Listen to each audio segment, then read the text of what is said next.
What?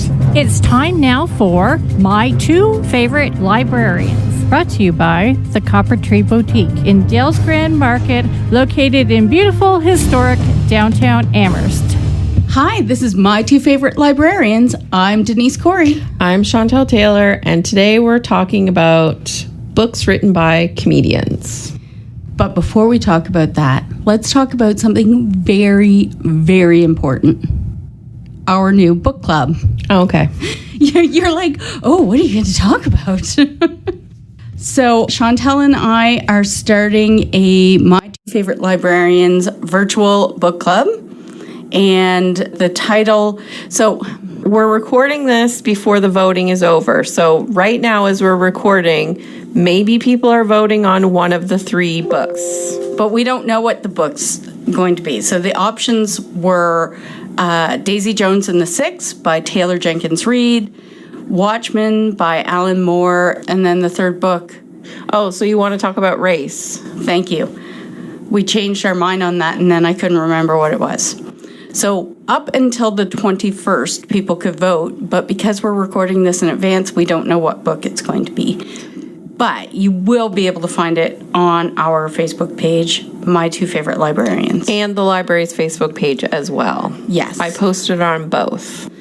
And we chose those three books for people to vote from because they're all available through Hoopla, and we also have them in paper copy.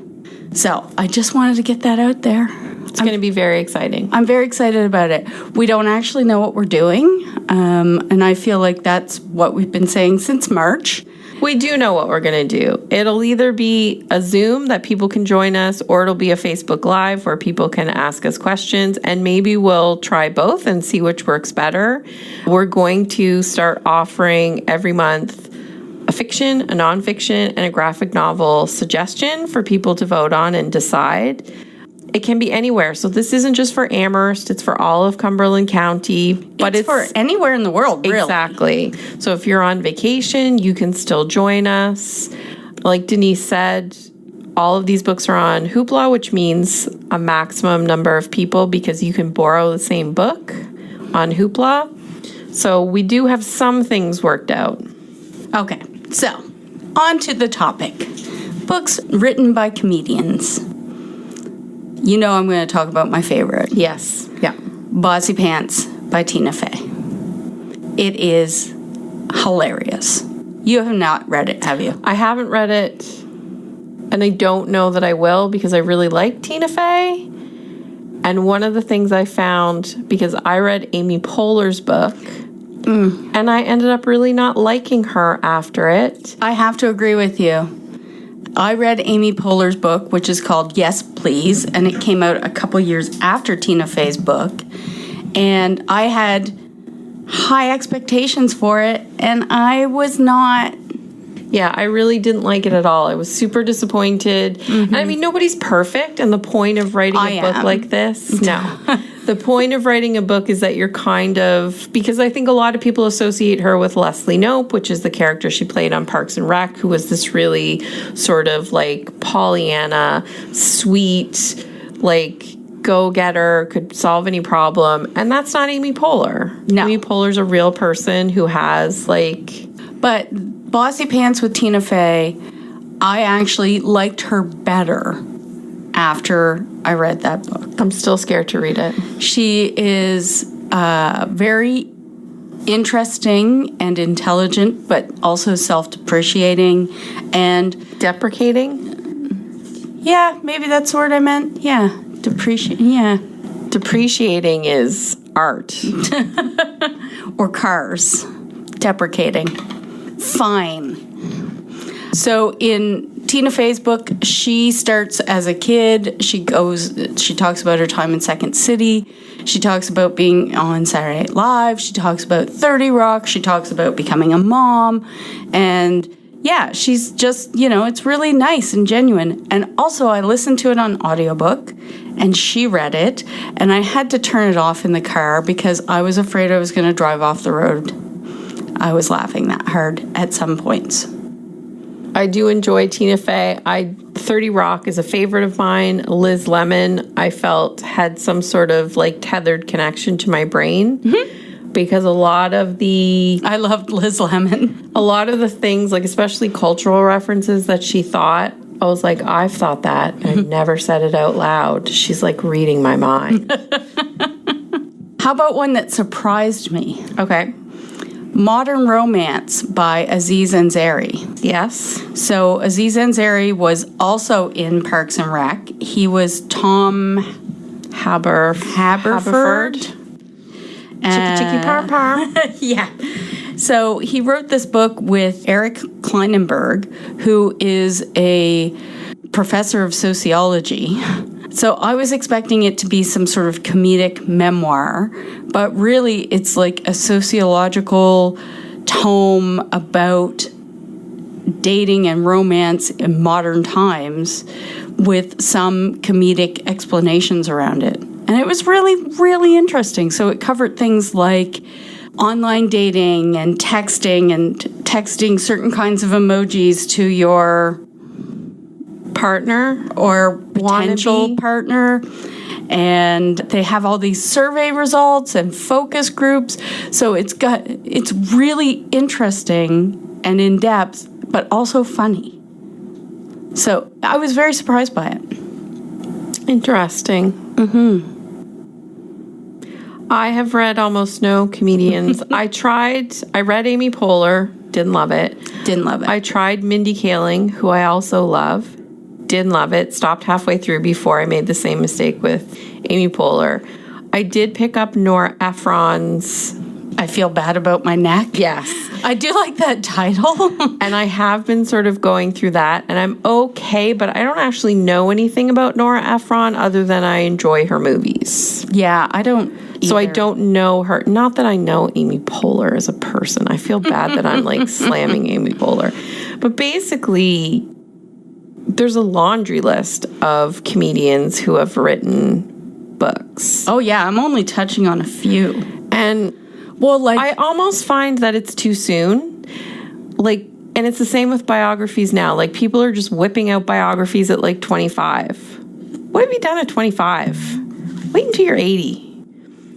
But every comedian all of a sudden is writing a book. It's true, yeah. Now, one I think that was interesting, and I haven't read, is of course Trevor Noah, Born a Crime. Oh, yeah, I haven't read that either. I would like to. I've heard it's amazing. I should put that on my list. I'm wondering if he reads the audiobook for that, because I feel like somebody has mentioned he did a wonderful job. The audiobook is really good. I bet he would do a good audiobook. Actually, I bet he could do really good audiobooks anyway. He does great accents. He does. He's very funny. And I love his show. And I even love his show from home. Each week you watch and his hair is getting longer and longer. Everybody's is. Yeah, the Americans don't seem... I'm just not even going to talk about what's happening in the U.S. right now. I just can't do it.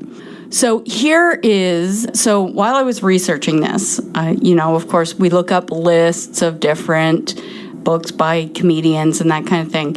And I came across this memoir and I added it to my list of things to read because it just sounds so funny. And I don't even know this comedian.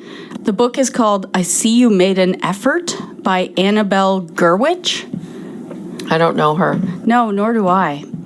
So the description is that she chose to write about the less than perfect present. So she doesn't talk about the past or growing up or anything. She's talking about coming to terms with being middle-aged and all the kind of junk that goes with that. She writes about having to buy very expensive and probably not effective anti-aging treatments. And yeah, so we don't own that. But I'm going to borrow it through Interlibrary Loan. I think Halifax has it. Interesting. I've never heard of her. No, but the book sounds funny and also relevant to my life. It's true. Although I don't buy expensive anti-aging treatments, I'm just going to let this face rot right off my skull. I have an app that might make you think differently about that. Chantel and I were driving somewhere, and she wanted me to You've listen. mentioned it already. I know, but you wanted me to listen to somebody yell at me about what my face is doing. She's not yelling. That book still hasn't arrived either. Skincare by Caroline Hirons. It's coming. It's very good. Yelling at me about my face. Not yelling. So what are you reading right now? Do we want to go over before we get to that? I've got like a laundry list of people. Oh, well, comedians. do your laundry list then. So we mentioned Trevor Noah, Tina Fey, Amy Poehler, Chelsea Handler, Amy Schumer, Mindy Kaling, Judd Apatow, Amy Sedaris.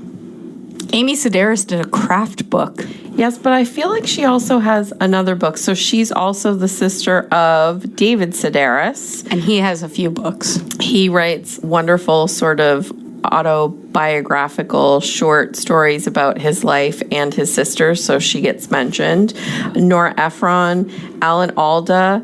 I don't know how, is it Jim Gaffigan? Yes. Jim Gaffigan, Tiffany Haddish.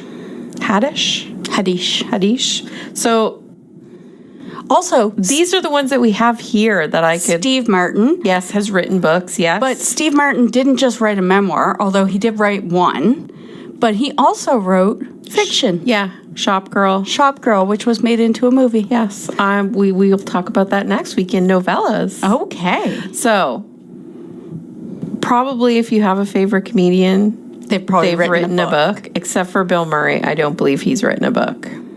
There have been books written about Bill Murray. It's not the same, though. So they're out there. People apparently love them. Not me. Well, you haven't read all of them. No, I haven't read all of them. Nor will I be going down that garden path.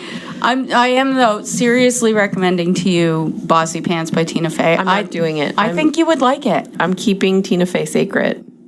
All right. Now, what are you reading? I am listening to In Cold Blood by Truman Capote. Oh. A favorite. I read it like 10 years ago. I read like the first 10 pages and then returned it to the library. Yeah. It is amazing. And actually, once they catch them and it's him sort of like interviewing, I was like, oh, this is less interesting. So this is basically thought of as the beginnings of true crime novels. Yes. So very famous. The Clutter family was murdered. Small town in middle America. Not wealthy. And I realize it's 9:30 in the morning, so you're eating your breakfast. But like, it was not a clean crime. People in this town, nothing had ever happened like that before. And so the lead up to how they tracked them down, and just as an aside, I can't even think of the name of the guys who committed the crime, but they've been implicated in another crime that they think they may have been in town when this other family was murdered. Now I can't read that book. I'm never reading that book. I was really surprised because I'd never read anything by Truman Capote.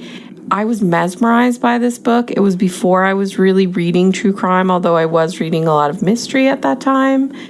And I remember being really sucked in and just taken away, like learning about this town and this family and what a tragedy this was, because I believe one of the daughters wasn't at the house and survived, but her whole family was massacred. I mean, it was devastating and terrifying to this town.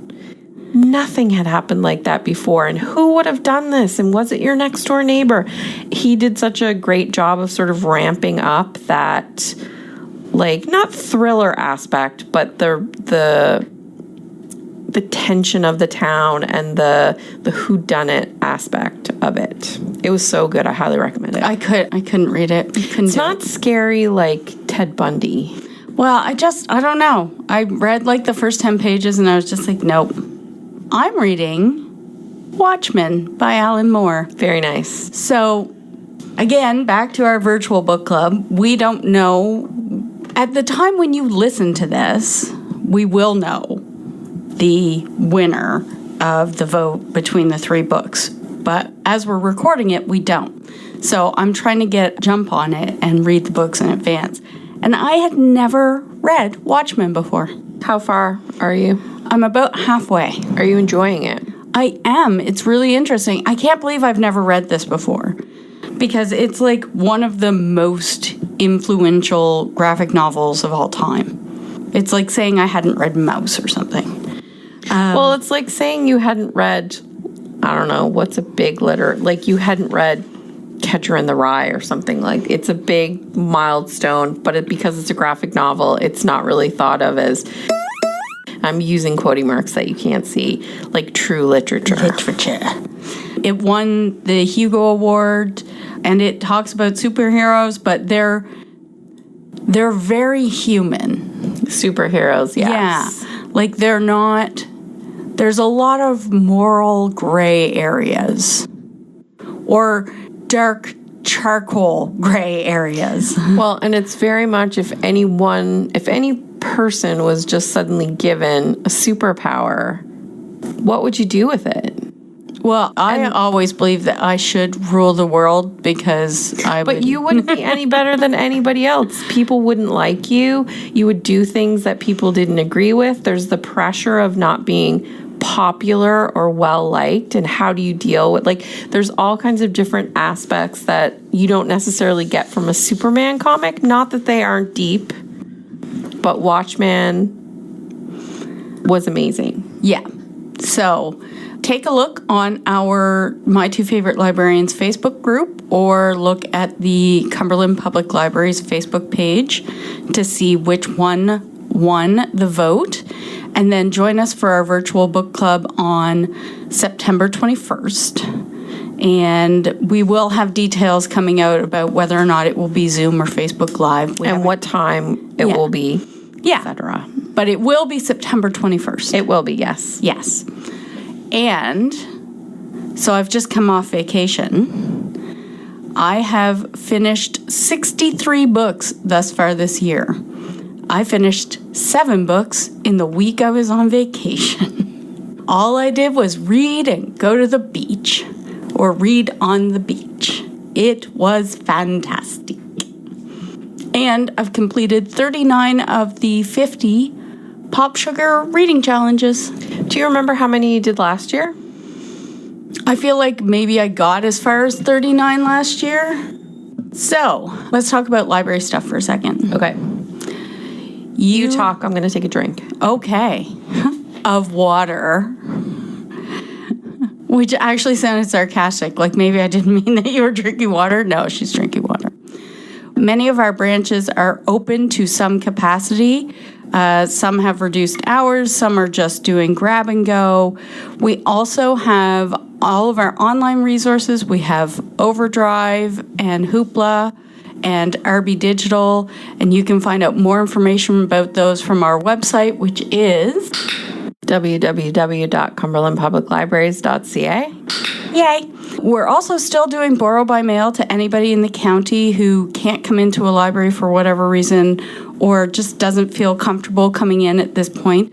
We will mail books to your house. This is an absolutely free service. We give you the return postage to send the books back, so you don't have to worry about that. And we will send you any library materials that will fit into a mailing bag. So we'll send out DVDs, books, magazines, radon meters, jigsaw puzzles, whatever it is. So you can place a hold for that online, or you can give us a call and we will place that hold for you. And you can also follow us on Facebook, Twitter, and Instagram. Did I miss something? No, I don't think so. Okay. What are we talking about next week?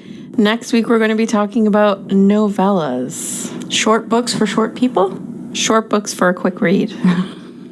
Bye. My Two Favorite Librarians, brought to you by the Copper Tree Boutique in Dales Grand Market, located in beautiful, historic downtown Amherst.